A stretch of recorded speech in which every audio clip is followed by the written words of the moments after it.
Good morning students आज हम व्याकरण के अंदर हमारा एक चैप्टर है क्रिया। इसके बारे में जानेंगे और समझेंगे कि क्रिया क्या होती है। तो सबसे पहले आप इन चित्रों को देखिए कि सरिता स्कूल जा रही है।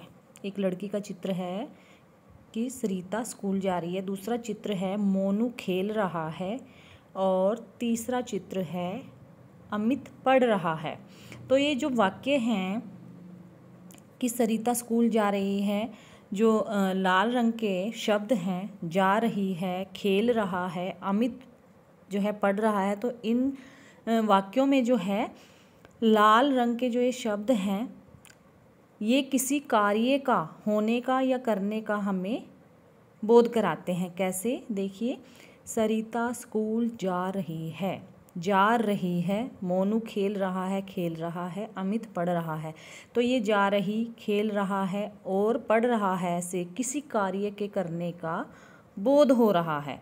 जिस कार्य से मतलब जिन शब्दों से हमें किसी कार्य का करने का पता चले उन शब्दों को हम क्रिया कहते हैं। तो इसकी जो डेफिनेशन बनेगी परिभाषा की, जिन शब्दों से किसी कार्य के करने या होने का बोध होता है उसको हम क्रिया कहते हैं। अब देखिए क्रिया में क्या होता है।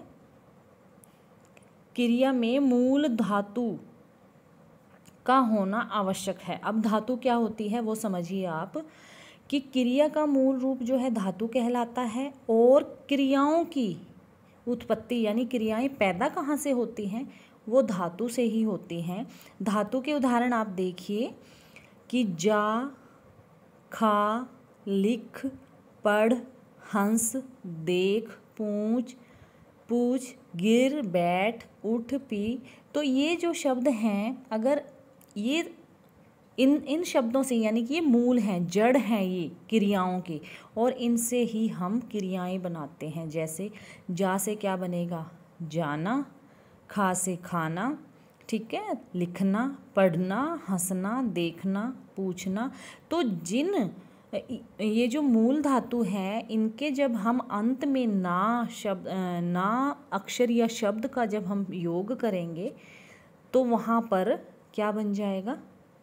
क्रिया बन जाएगा, क्रिया का सामान्य रूप बन जाएगा। ठीक है, तो आगे देखिए क्रिया का सामान्य रूप कैसे बनेगा। अगर धातु देखो, झा धातु है, मूल धातु है यानी कि जड़ है क्रिया की।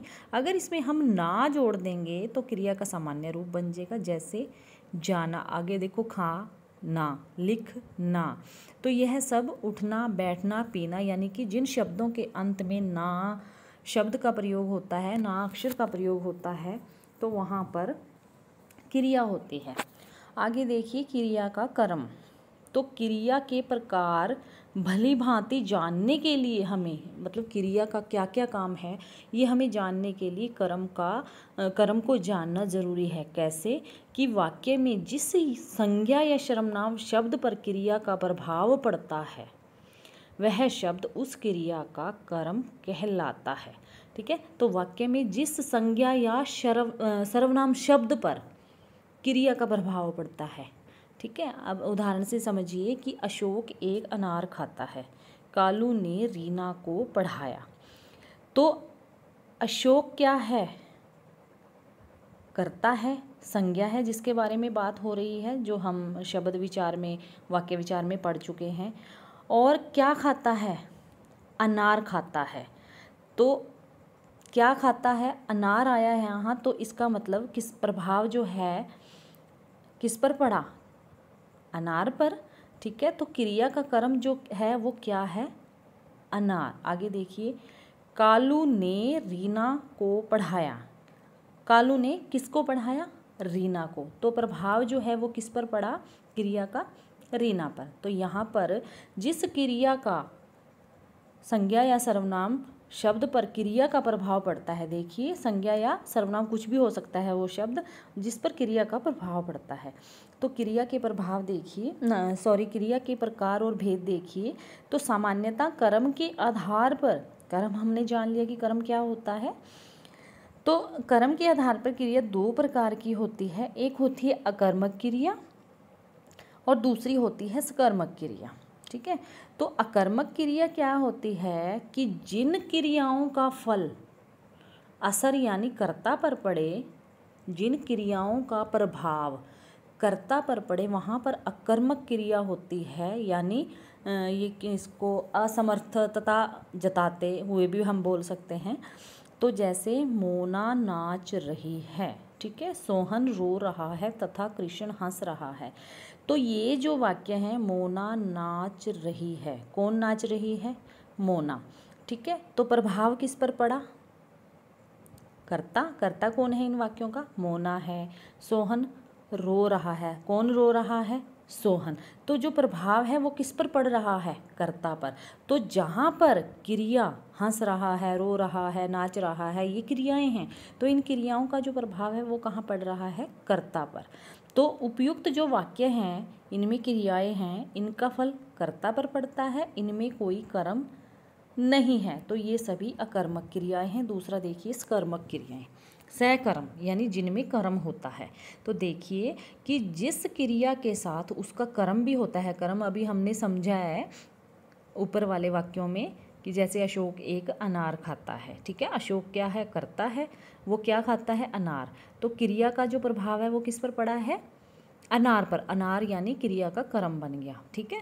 तो सकर्मक क्रियाएं क्या होती हैं? जिनमें क्रिया के साथ कर्म होता है। देखिए राम खा रहा है, अगर हम वाक्य देखें कि राम खा रहा है, तो राम प्रभाव किस पर पड़ा? कर्ता पर, ठीक है, क्रिया का प्रभाव जो है कर्ता पर पड़ा। लेकिन राम रोटी खा रहा है, तो यहाँ पर क्रिया का प्रभाव जो किस पर है? कर्म पर, यानी क्रिया के साथ कर्म लगा हुआ है, ठीक है। तो वैसे ही दोनों में डिफरेंस हो गया कि एक में जो है कर्ता पर प्रभाव पड़ता है क्रिया का, और एक सकर्मक में जो है कर्म साथ लगा हुआ होता है, ठीक है। तो क्रिया के इन दो प्रकारों से अलग भी अन्य प्रकार हैं। देखिए कैसे कि प्रेरणार्थक क्रियाएं, द्विकर्मक क्रियाएं, संयुक्त क्रियाएं, सहायक क्रिया, नामबोधक क्रिया, पूर्वकालिक क्रिया।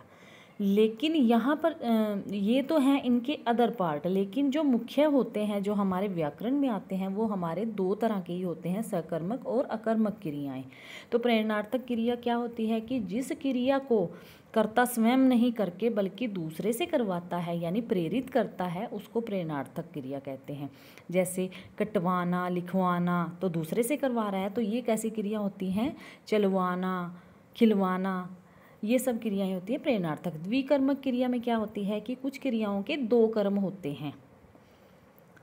देखिए कैसे कि मैं कृष्णकांत को व्याकरण पढ़ाता हूँ। अब मैं क्या है? कर्ता, और कृष्णकांत क्या है? एक कर्म हो गया और व्याकरण दूसरा, और पढ़ना क्रिया यानी पढ़ना क्रिया के दो कर्म हो गए। तो वैसे ही आगे देखिए तीसरा पार्ट संयुक्त क्रिया, कि जहाँ पर दो क्रिया या दो से अधिक धातु जो क्रिया जो है दो या दो से अधिक धातुओं के संयोग से बनती है, संयुक्त क्रिया हो सकती है।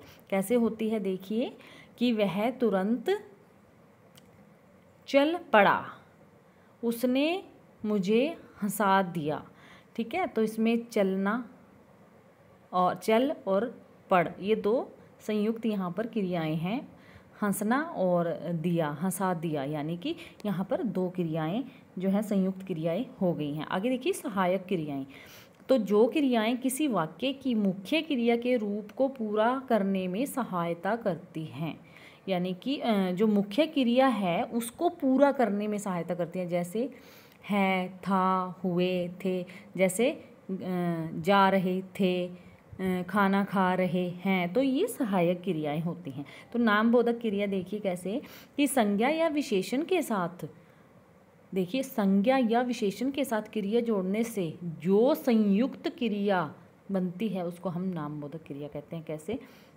भस्म करना, देखिए दुखी होना, निराश होना, तो ये विशेषण लगे हुए हैं, संज्ञा या विशेषण।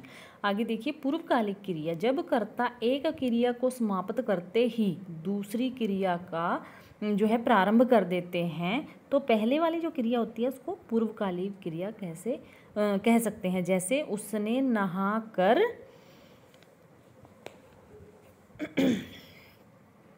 उसने नहाकर भोजन किया, ठीक है। नहाना एक क्रिया है, भोजन की जो है वो दूसरी क्रिया है। तो पहले एक क्रिया खत्म हुई, नहाया, फिर भोजन किया, तो दूसरे वाली क्रिया जो प्रारंभ हुई, तो इसमें नहाना जो क्रिया है वो पूर्वकालिक क्रिया है। आगे देखिए, सकर्मक एवं अकर्मक क्रियाओं की पहचान हम कैसे कर सकते हैं। तो वाक्य में किसको अथवा क्या प्रश्नों का उत्तर मिल जाने पर, यानी किसको क्या, अगर हमें इन प्रश्नों का उत्तर मिलता है वाक्य में, तो वहाँ पर सकर्मक क्रिया होती है। परंतु इस बात का भी हमें ध्यान देना चाहिए कि उत्तर देने वाले शब्द के साथ कर्म की विभक्ति, कर्म कारक हम आगे पढ़ेंगे, कर्म की विभक्ति को दी हुई होनी चाहिए, यानी कि को का लोप होना चाहिए। वो हम कारक में भी पढ़ेंगे तभी क्लियर होगा। लेकिन उदाहरण से समझिए कि रमा ने पीटा, किसको पीटा, अब किसको आया ना, तो रमाकांत को पीटा, ठीक है। तो यहाँ पर सकर्मक क्रिया है। वैसे ही ज्योति पुस्तक पढ़ती है, क्या पढ़ती है, पुस्तक पढ़ती है, तो यहाँ पर भी जो है सकर्मक क्रिया है।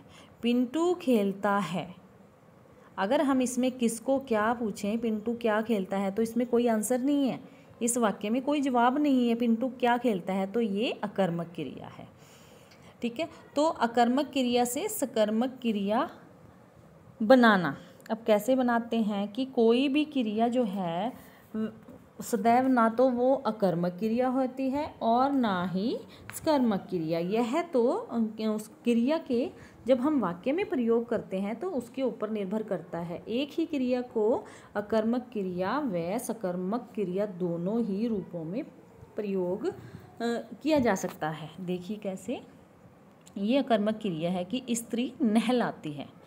अब इसमें क्या, अगर हम ये वाक्य देखें पहचान भी हो जाएगी कि अकर्मक क्रिया है या सकर्मक क्रिया। स्त्री किसको नहलाती है, तो इस वाक्य में कोई जवाब नहीं है, लेकिन आगे देखिए स्त्री बालक को नहलाती है। तो यहाँ पर जब हमें आंसर मिल गया कि किसको नहला रही है, बालक को, तो यहाँ सकर्मक क्रिया ये बन गई। तो अकर्मक क्रिया से हमने सकर्मक क्रिया में चेंज किया। सिपाही मारता है, किसको मारता है, शत्रु को मारता है, एक अकर्मक क्रिया और दूसरी सकर्मक क्रिया। तो अकर्मक और सकर्मक क्रियाओं से भी प्रेरणार्थक क्रियाएं हम बना सकते हैं, क्योंकि अकर्मक और सकर्मक दोनों ही प्रकार की जो क्रियाएं हैं, इनसे प्रेरणार्थक क्रियाएं हम कैसे बनाते हैं कि अकर्मक और सकर्मक जो क्रिया होती है इसमें कर्ता स्वयं काम करने वाला होता है, जबकि प्रेरणार्थक क्रियाओं में कर्ता किसी अन्य को काम करने के लिए प्रेरित करता है। देखिए अकर्मक क्रिया क्या है, दौड़ना, कि कर्ता जो है, कर्ता पर प्रभाव पड़ता है कि जैसे रमेश दौड़ता है, ठीक है। तो सकर्मक क्रिया क्या बनेगी, दौड़ाना। सकर्मक जब हम प्रेरणार्थक इसकी बनाएंगे तो दूसरे को वो जो है दौड़वाना, ऐसे बनेगी, ठीक है। तो ऐसे ही अकर्मक क्रिया देखिए, देखना, सकर्मक में क्या होगा, दिखाना, और प्रेरणार्थक क्या होगा, दिखलाना। तो यह सब हम जो है प्रैक्टिस से, अभ्यास से कर पाएंगे। बहुत ही इजी है अकर्मक और सकर्मक क्रियाएं। तो आगे जो इसकी ये अभ्यास है ये भी हम ऑनलाइन क्लास में ही करेंगे। तो बच्चों ये आपको रीड करना है, इससे काफ़ी कुछ समझ में आएगा। Thank you, have a nice day.